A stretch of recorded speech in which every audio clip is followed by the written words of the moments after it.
بسم الله الرحمن الرحيم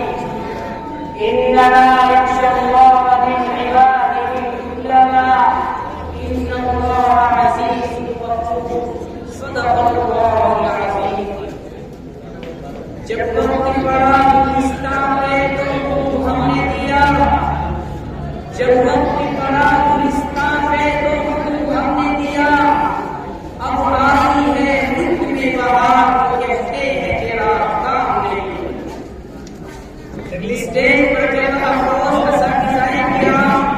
اور مہمانان نظامی اور میرے عزیز طالب علم ساتھیوں آج میں آپ جیسے عظیم مرتبہ شخصیات کے اوپر تحریک آزادی میں علماء دیوبند کے کردار کے موضوع پر گفتگو کی جسارت کر رہا ہوں لیکن ہم غور کریں تو معلوم یہ ہوگا کہ ہم طالبان نوکریہ کے اعلیٰ ترین منصب پر فائز ہیں اور ہم مدارس اسلامیہ میں علم حاصل کرتے ہیں مگر اس کے باوجود ہم اپنے اکابر علماء صلحاء کی تعلیم اور ان کے کارناموں سے بھی ناراض ہیں آج ہماری نگاہوں سے ہمارے اسلاف کے کارنامے پوشیدہ ہے لہٰذا میں انہیں دوستوں کے متعلق اپنی معلومات کے مطابق روشنی ڈالنے کی کوشش کر رہا ہوں سامعین محترم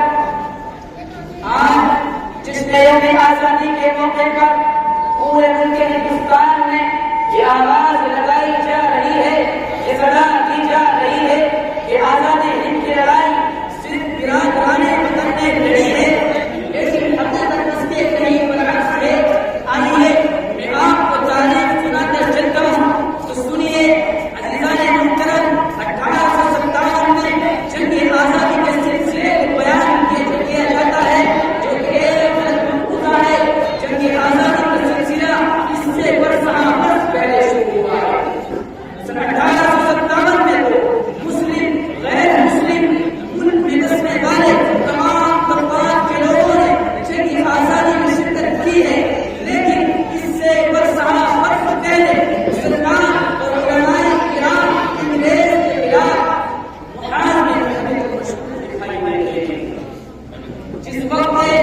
ہندوستان میں بسنے والے لوگوں کو یہ احساس تک بھی نہیں تھا یہ خیال بھی نہیں تھا کہ ہندوستان میں انگریز اس نیت سے آیا ہے اس وقت سے مسلمان اور علماء کرام انگریز کے خلاف لڑائی کر رہے ہیں لہٰذا اس تاریخ کو دہرانا چاہیے اور لوگوں کے سامنے بیان کرنا چاہیے سامعین محترم سن 1498 میں انگریز کی آمد و رفت کا سلسلہ شروع ہوتا ہے 1601 میں منظم طور پر ایسٹ انڈیا کمپنی کے بینر تلے انگریز تاجروں کا بھیس پہن کر رہزنوں اور ڈاکوؤں کی شکل میں بنگال کی سرزمین پر قدم رکھتا ہے اور سن 1760 میں جب اورنگزیب عالمگیر نمبر اللہ قدم اس دنیا سے تشریف لے جاتے ہیں انگریزوں کو موقع مل جاتا ہے کہ وہ حکومتی کام کاج میں دخل کرے لہذا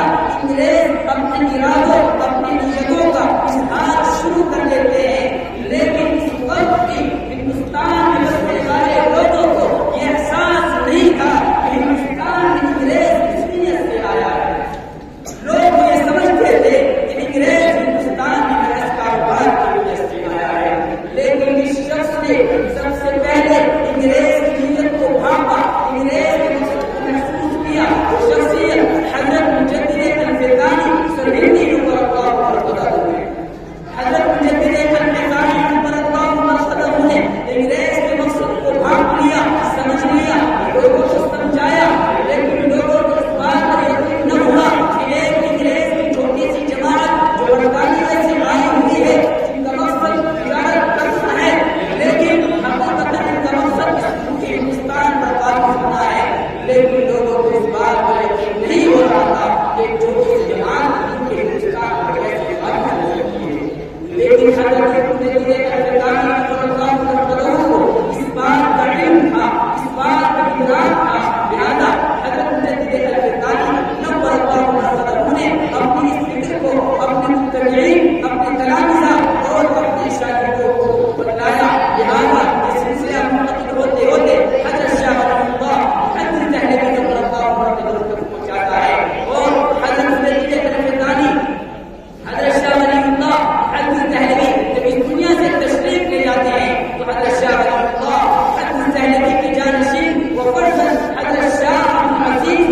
1803 میں جب انگریز اعلان کرتا ہے کہ آج سے پورے ہندوستان پر ہماری حکومت ہے. 1803 میں حضرت شاہ عبدالعزیز نور اللہ مرقدہ یہ اعلان کرتے ہیں کہ آج ہندوستان غلام ہو چکا ہے، لہذا آج جہاد فرض ہو چکا ہے. لہذا اس آواز کے ساتھ علماء ہند، خاص طور سے علماء دیوبند اپنے سر سے کفن باندھ کر میدان میں نکل پڑتے ہیں. تاریخ دیکھتی ہے انگریزی غالب وسٹر ٹامسن کہتا ہے کہ انگریز نے لاہور کی شاہی مسجد کے ذہن میں ایک پھانسی کا پھندا بنایا تھا اور ایک کی 80 علماء کو پھانسی دی جاتی تھی. وقت کی قدر کو مد نظر رکھتے ہوئے اپنی